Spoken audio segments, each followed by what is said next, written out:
ouvinte, bem-vindo a mais uma emissão da Telebomba, da Bomba na História, uma autêntica vacina de conhecimento histórico, cultural e artístico. Esperamos que o teleouvinte esteja bem de saúde e repleto de entusiasmo neste início do ano civil que, segundo muitos, vai ser o ano das nossas vidas. O ano zero, portanto. Ora, quanto a isto, a bomba tem apenas um reparo a fazer. Tende juízo, cuidai de vós e dos vossos, e sim vai fazer com que este ano seja verdadeiramente bombástico. Posto isto, a bomba segue com a administração de um cocktail vitamínico. Hoje, daremos continuidade ao grande tema, a cultura do salão. Em particular, falaremos sobre o papel dinamizador da mulher culta e falaremos também de iluminismo. Iluminismo na cultura, iluminismo científico. Esperamos que goste e fique desse lado, porque aqui não é necessário distanciamento social. Caro teleouvinte, Telebomba no ar! Bombemos juntos! Os salões literários nasceram no século XVII e consistiam em reuniões de literatos e da elite intelectual, promovidos por mulheres aristocratas nas suas residências palacianas. O modelo de salão é, porventura, criado por Madame de Rambouillet, que, cerca de 1610, acolhe no seu hotel particular encontros regulares de personalidades ilustres que, acomodando-se nos múltiplos compartimentos do palácio, por entre salas e salões, discutem os grandes temas da atualidade, desde questões literárias a questões artísticas ou simplesmente assuntos mundanos.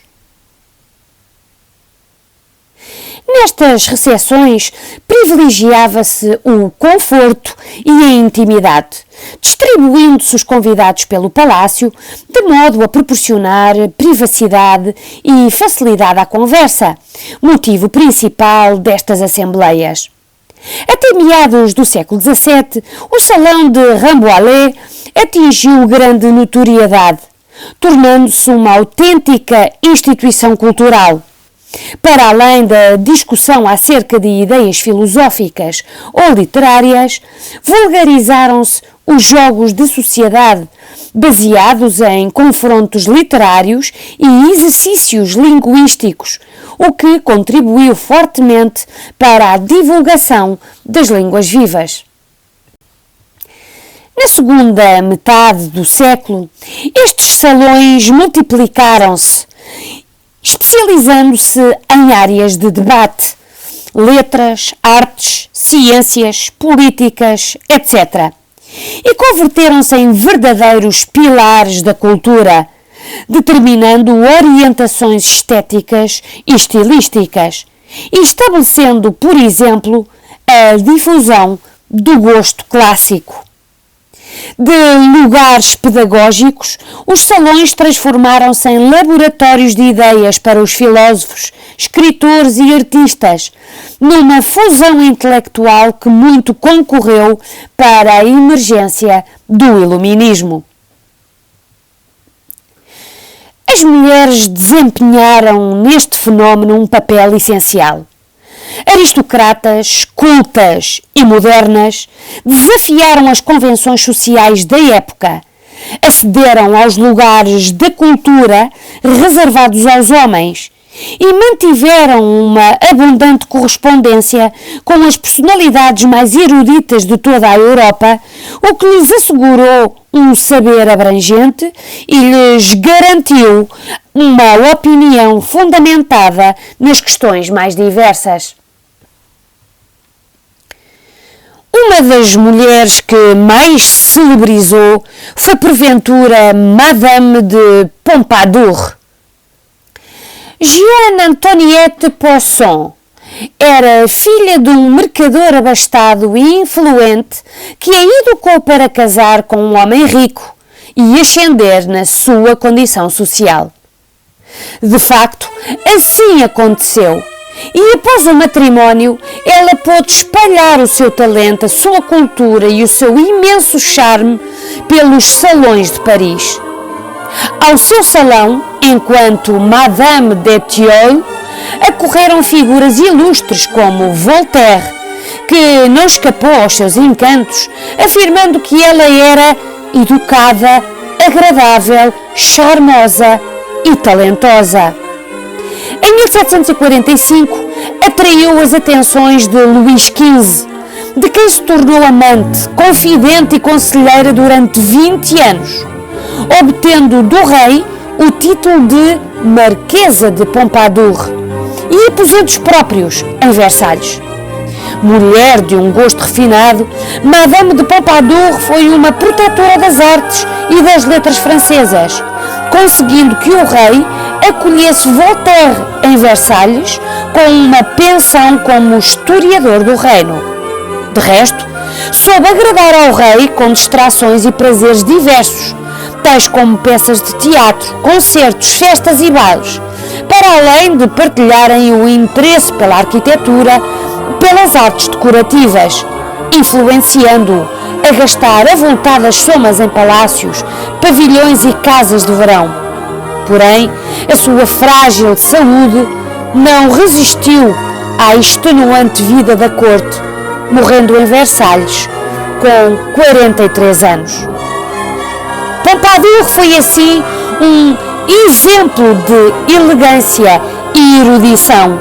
Dominava o inglês e o grego e executava clavicórdio. Foi amante de Luís XV, como já referimos, e a sua maior conselheira para os assuntos de Estado, tornando-se uma das mulheres mais poderosas da sua época. Por outro lado, salões como os da Madame Geoffrin, da qual já falámos em emissões anteriores, ou da Madame do Defrande ou Madame Necker, entre muitos outros, contribuíram igualmente para a cortesia dos costumes, para a distinção das maneiras e para a linguagem espirituosa e agradável, aspectos que caracterizavam estes espaços e constituíam as regras de um jogo que não ignorava a sedução e a elegância. Apesar de participarem nesta elite cultural, poucas mulheres passaram da conversação à criação. E, quando tal ousaram, raramente as suas produções literárias conseguiram sair do anonimato. Este foi o caso, por exemplo, de Madame de Lafayette, cujo romance La Princesse de Clèves, de 1678, deliberadamente esquecido durante muito tempo, viria a ser considerado o primeiro romance moderno.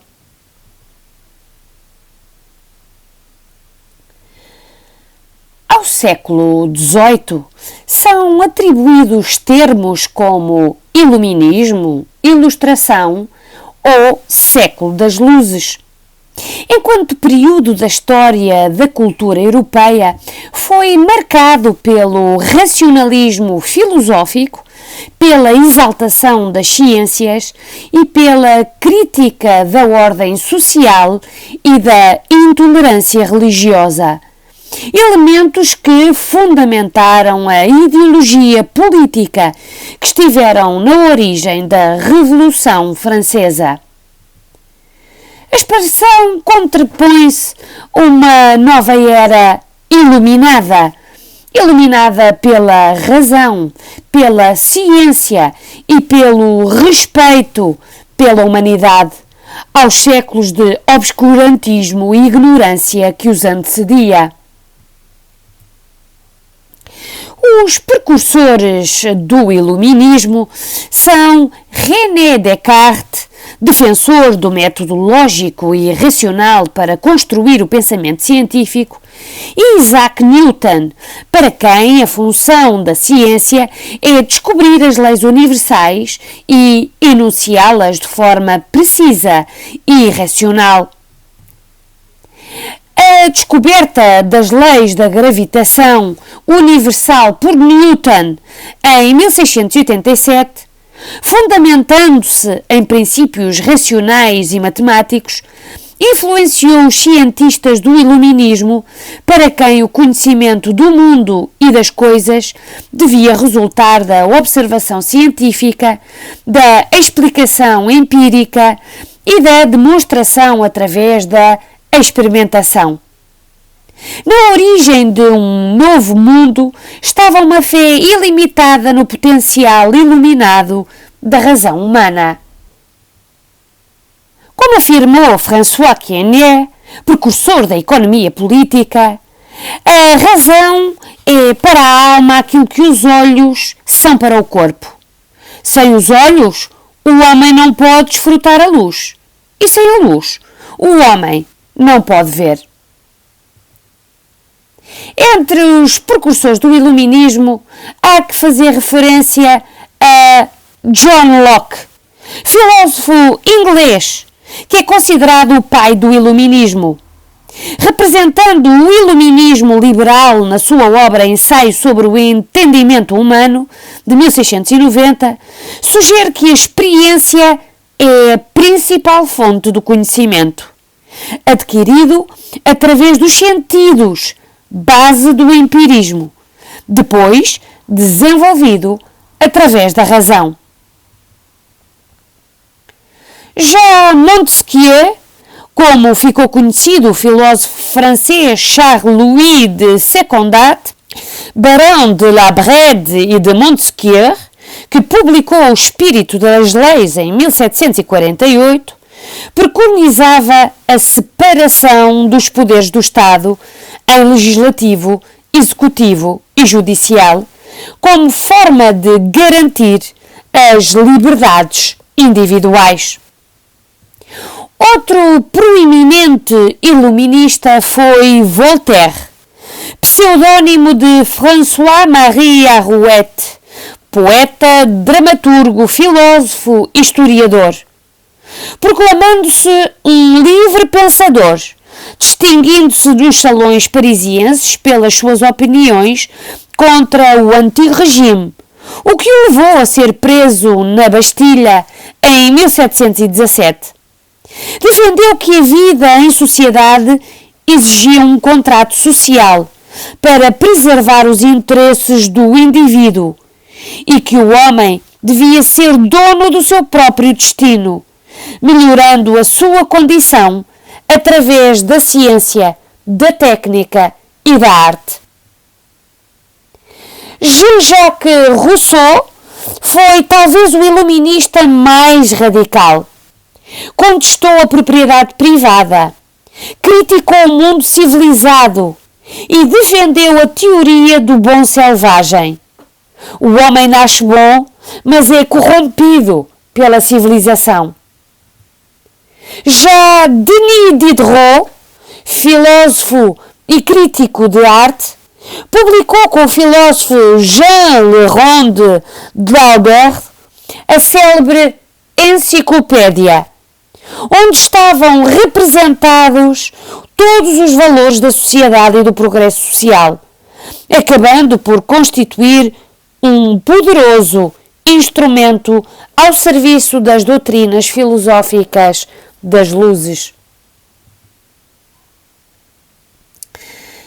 A primeira metade do século XVIII foi caracterizada ainda pelos usos e costumes do mundo aristocrático e absolutista, que, no entanto, começa a competir em luxo e ostentação com a elite burguesa em ascensão. Amplamente difundidos pelos palácios aristocráticos, o modelo das fêtes galants é ditado a partir de Versalhes, cuja sofisticação, sumptuosidade e elegância marcaram a sociedade francesa setecentista e refletem a pompa e a extravagância da corte. Após as manifestações espetaculares de ostentação do poder, protagonizadas pelo Rei Sol, a festa galante procura agora os espaços mais íntimos, confortáveis e requintados dos salões ou dos jardins, onde se recriam ambientes idílicos e fantasiosos. No mundo dominado pela sensualidade, pelo capricho, pela sedução, são a elegância, a etiqueta e os jogos de amor que constituem o pano de fundo de uma sociedade cortesã, todavia, em decadência. Com o advento do iluminismo, tanto estas festas privadas como as grandiosas festas religiosas e procissões que deslumbravam o povo, segundo o repertório barroco, são reprovados pelas autoridades ilustradas. Consideradas nocivas à indústria do povo, estas manifestações concorrem mais depressa a depravar do que a corrigir a sua moral, segundo registros da época. Com as mudanças introduzidas na sociedade, as festas tendem a assumir um caráter mais cívico e participado, dirigidos ao fortalecimento do espírito cívico e comunitário da população. Os prazeres artificiosos e íntimos da festa galante são então substituídos pela festa pública e laica, amplamente participada por todas as classes sociais, sublinhando comemorações ou efemeridades determinadas pelo Estado. E foi assim, caro teleouvinte, que chegamos ao final de mais uma emissão da Telebumba. Esperamos que tenha sido do agrado. Se não foi, olha, temos pena. Na hora da despedida, importa informar os nossos mais fiéis fãs para o tema da próxima emissão, que tem este nome pomposo: a estética do iluminismo, da erosão do barroco ao intimismo do rococó. Sim, existe rococó. Até lá, caro teleouvinte, acompanhe-nos, siga-nos, veja ou reveja as nossas emissões no canal do youtuber da Bumba na História. E já sabe, siga-nos também e acompanhe-nos neste movimento interplanetário que é hashtag Eu Aprendi com a Bumba. Até lá, teleouvinte, cuide-se, tenha juízo, confine-se, distancie-se, mascarilhe-se. Telebumba no ar. Bumbemos juntos.